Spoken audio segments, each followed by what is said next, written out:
Joyce Meyer, the no-nonsense preacher who transformed biblical wisdom into practical life lessons, once stood as a towering figure in the world of Christian media. Her message, clear and unwavering, reached millions from the suburbs of America to the furthest corners of Africa. She built an empire that, at one point, seemed unshakable. But in recent years, something shifted. The ministry that once filled stadiums was now scaling back its events. The private jet, once a symbol of global influence, sat idle. What could cause one of Christianity's most influential voices to go silent? Anyone who has followed Christian television over the last 3 decades is familiar with Joyce Meyer. Known for her blunt, straight-talking approach to faith, she became a guiding light for millions navigating life's challenges.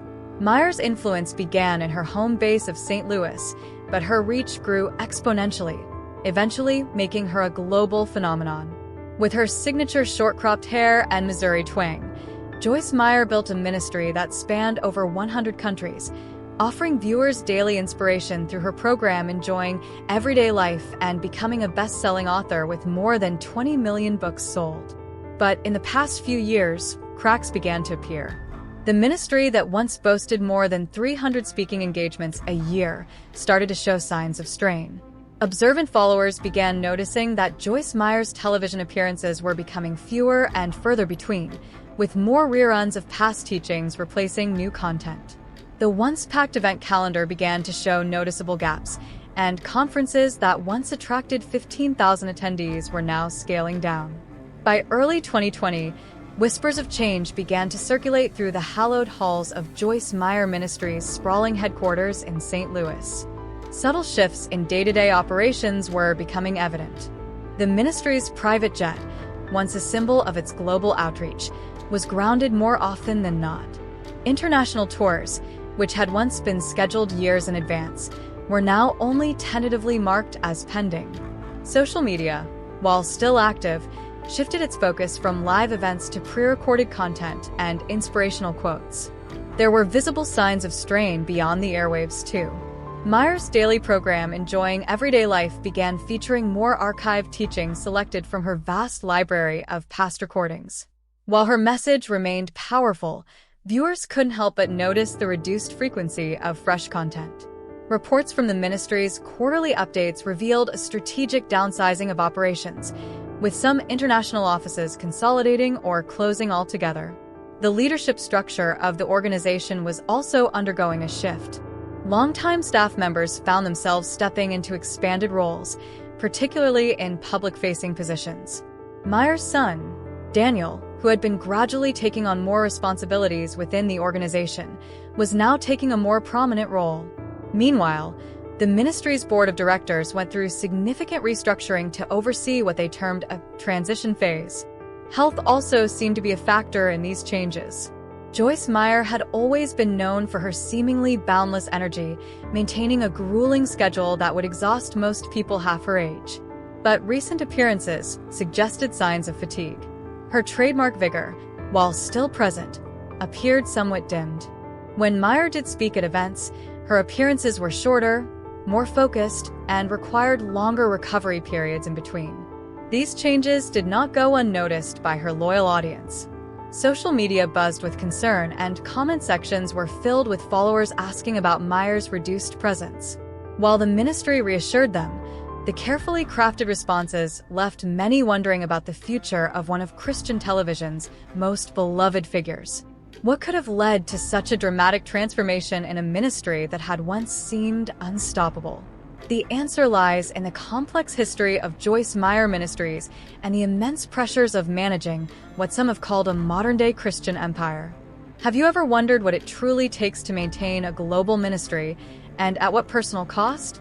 Behind every international ministry lies a labyrinth of challenges that few outsiders truly comprehend. For Joyce Meyer Ministries, the weight of the empire carried burdens that would challenge even the strongest foundations. When Joyce Meyer first expanded her ministry beyond her local St. Louis congregation in 1985, few could have anticipated the avalanche of responsibilities that would follow.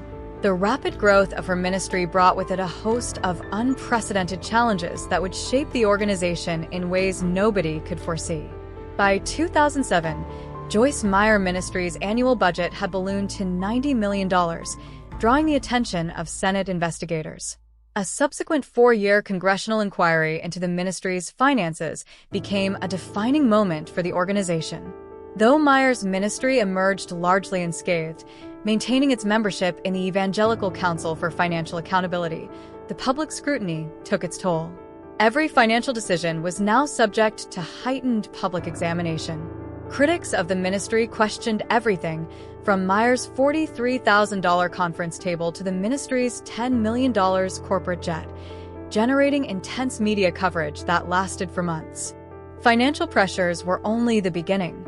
Managing a staff that had swelled to nearly 1,000 employees across 38 countries presented its own set of unique challenges. The ministry's insurance costs alone exceeded $2 million annually, and every international office required meticulous oversight, cultural navigation, and constant adaptation to global regulations. Even something as seemingly simple as shipping books to remote locations or coordinating translations for broadcast content required sophisticated logistics. The complexity of managing inventory across 6 continents meant that even small mistakes could result in hundreds of thousands of dollars in losses. The weight of the empire grew even heavier in 2011 when tragedy struck the heart of the ministry. A wrongful death lawsuit followed the shocking murder of Sherry Coleman and her 2 children by Christopher Coleman, Joyce Meyer Ministries' chief of security. The murder sent shockwaves through the organization, not only for their brutality, but also for how they exposed vulnerabilities in the ministry's operations. The trial raised serious questions about employee screening and counseling practices within large ministries. While the subsequent wrongful death lawsuit against Joyce Meyer Ministries was dismissed in 2013, the emotional toll lingered. Staff members who once considered each other family now faced heightened background checks, and the sense of trust that had defined the ministry's culture was forever altered. For Joyce Meyer, the weight of maintaining such a vast and complex empire, along with the toll of personal and public challenges, eventually led to a shift. The strain, which had been building over time, became more than just a series of logistical challenges. It became a test of resilience and stamina. The question that remains is not whether Joyce Meyer's ministry can continue, but whether the forces that shaped it, both internal and external, will allow it to thrive in its next chapter. Family dynamics added an additional layer of complexity to Joyce Meyer Ministries, a challenge that many organizations struggle with, especially when it comes to succession planning. However, Meyer found a way to integrate her family into the ministry's structure early on, which made a significant impact. Her husband, Dave, took on the role of business manager, while their 4 children each found positions within the organization. This integration, while beneficial in many ways, introduced a unique set of challenges. Every family decision carried professional consequences, and vice versa. The weight of each professional choice was felt across family relationships. What would have been simple holiday gatherings instead doubled as informal board meetings, and family celebrations often had to compete with looming ministry deadlines. The constant balancing act between professional excellence and maintaining family harmony created pressures that few outside the ministry could truly understand. Have you ever wondered how a ministry adapts when even Christmas dinner turns into a board meeting? The answer would unfold in unexpected ways, paving the way for something larger than anyone had anticipated, an evolution, or perhaps a revolution. The challenges Joyce Meyer faced were monumental, but they paled in comparison to the radical transformation her ministry would undergo in recent years. This brings us to what may be the most fascinating chapter in the Joyce Meyer story, a transformation no one could have predicted. The ministry that had once been synonymous with traditional Christian broadcasting began charting an entirely new course, one that defied conventional wisdom regarding religious outreach in the digital age. The early signs of this shift appeared as Meyer's team approached digital platforms in an entirely different way. Rather than simply broadcasting traditional content online, they initiated a comprehensive strategic overhaul. The team developed sophisticated algorithms to track viewer engagement, analyzing data from more than 50 million annual video views. This deep dive into viewer habits revealed patterns that challenged everything they thought they knew about how audiences consumed spiritual content. It became clear that their approach needed to change drastically. Traditional hour-long sermons, once a staple, were replaced by shorter, bite-sized teachings specifically tailored for social media platforms. Even Meyer's signature teaching style had to evolve, adapting to the needs of platforms where the average attention span was less than 3 minutes. This shift wasn't just about creating shorter content. It required a complete reimagination of how to deliver spiritual teachings in a world where attention spans were rapidly diminishing. The ministry's decision to step back from certain traditional operations wasn't simply about scaling back. It was about a fundamental philosophical shift. Large conference centers, once the cornerstone of their outreach strategy, were repurposed as community resource centers. International offices that used to focus on physical presence were transformed into digital hubs, concentrating more on virtual impact than geographical reach. Their print magazine, which at its peak had reached 2 million subscribers, transitioned to a primarily digital format, saving the ministry over $1 million annually in printing and shipping costs while extending their reach to an even larger audience. These significant changes represented not only a response to the evolving landscape, but also a deeper understanding of the needs of modern ministry. Yet, they also raise important questions about the future of religious organizations in an increasingly digital world. What does effective ministry look like in an age where attention spans are shrinking, yet the demand for meaningful connection is growing stronger? For Joyce Meyer Ministries, this evolution represented far more than a response to changing times. It was a complete reimagining of their mission and methods. When reflecting on these sweeping changes, one can't help but wonder, what toll did such a massive transformation take on Joyce Meyer herself? How does someone navigate such profound shifts while staying true to their core message and personal well-being? For those who have ever stood in front of a crowd or addressed an audience, they understand the pressure of that spotlight, when it feels less like a blessing and more like a burden. For Joyce Meyer, this feeling intensified as her ministry entered what would become its most challenging phase. Behind the scenes, a more complex story began to unfold. Meyer, who outwardly appeared as a confident leader addressing tens of thousands, was silently grappling with the immense strain of her new reality. The first signs of personal strain surfaced after she delivered a powerful message to 23,000 attendees in Mumbai, India. What should have been a triumphant moment instead ended with Meyer retreating to her hotel room, where she experienced a complete physical and emotional breakdown. This previously undisclosed incident marked the beginning of a series of health challenges that would profoundly alter the direction of her ministry. Medical records from 2018 revealed a concerning pattern. Meyer's grueling schedule had led to severe sleep deprivation, with some weeks showing she averaged only 4 hours of rest per night.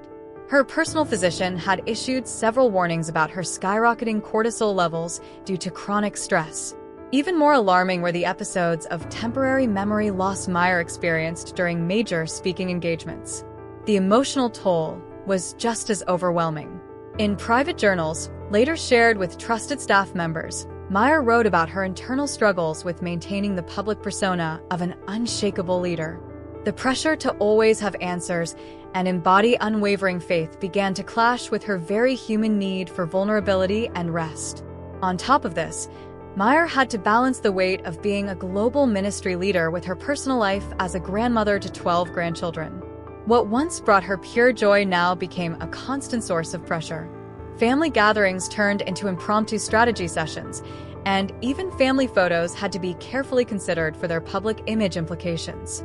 The tension between fulfilling her ministry commitments and being present for her family became increasingly difficult to manage. Adding to the complexity of these personal struggles was the rise of social media, which only heightened the scrutiny Meyer faced. Every public appearance, every facial expression, and every word was subject to instant analysis by millions of followers. When Meyer began to develop a slight tremor in her right hand in 2019, the rumors about her health spread quickly across the internet, forcing her team to respond publicly while Meyer privately sought medical treatment. The relentless pressure to maintain a perfect image in an increasingly connected world added yet another layer of stress to an already overwhelming schedule. In navigating these profound shifts, both personal and professional, Joyce Meyer has become a symbol of resilience in the face of unprecedented challenges. The evolution of her ministry and her personal journey serve as a testament to the ongoing struggle to balance purpose, passion, and self-care in an ever-demanding world. The physical toll of the immense pressures Joyce Meyer faced became impossible to ignore during a series of critical meetings in 2020. Meyer experienced 3 separate episodes of stress-induced vertigo, incidents that her medical team carefully kept from the public.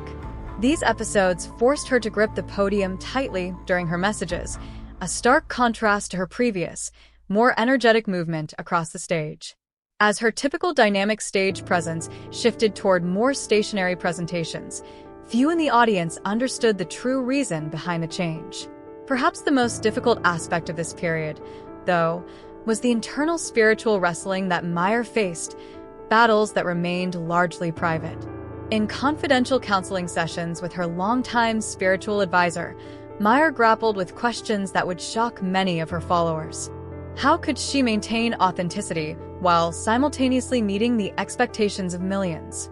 At what point does ministry grow so large that it begins to threaten her personal faith? These deeply personal struggles, recorded in confidential ministry records, painted a picture of a leader torn between her public role and her private spiritual journey. Yet, despite these challenges, Meyer displayed a resilience that baffled even her closest advisors. How did she continue functioning under such immense pressure? The answer may lie in a series of private decisions Meyer made away from the public eye, decisions that would ultimately spark one of the most surprising transitions in modern ministry history. As we've watched Joyce Meyer navigate the storms of organizational pressure and personal battles, the road ahead would soon reveal itself as her most intriguing chapter yet. While many religious leaders simply fade into retirement, Meyer charted a completely different course for her ministry's future, one that left observers both fascinated and perplexed. This transformation began in late 2021 with a series of carefully orchestrated strategic moves. Insiders revealed that Meyer's team launched what they referred to as Project Legacy, a comprehensive 15-year transition plan that few beyond the organization's inner circle knew existed. This blueprint, spanning over 300 pages, detailed a vision for ministry sustainability that directly challenged conventional ideas about religious organization succession. Unlike many of her contemporaries, who simply handed over their ministries to their children, Meyer developed a unique hybrid model. The plan divided the ministry's operations into 7 distinct spheres, each with its own leadership structure and succession timeline. This innovative approach ensured that no single person would bear the immense weight Meyer had carried for decades. Each sphere operated semi-independently, while still upholding the core values that had defined her teaching for more than 40 years. One of the most ambitious components of this transformation was the ministry's digital archive. Containing over 50,000 hours of teaching material, the archive underwent a sophisticated cataloging process, with artificial intelligence algorithms developed specifically for the ministry. These algorithms analyzed and categorized decades of content, ensuring that Meyer's teaching legacy would remain accessible and relevant for future generations.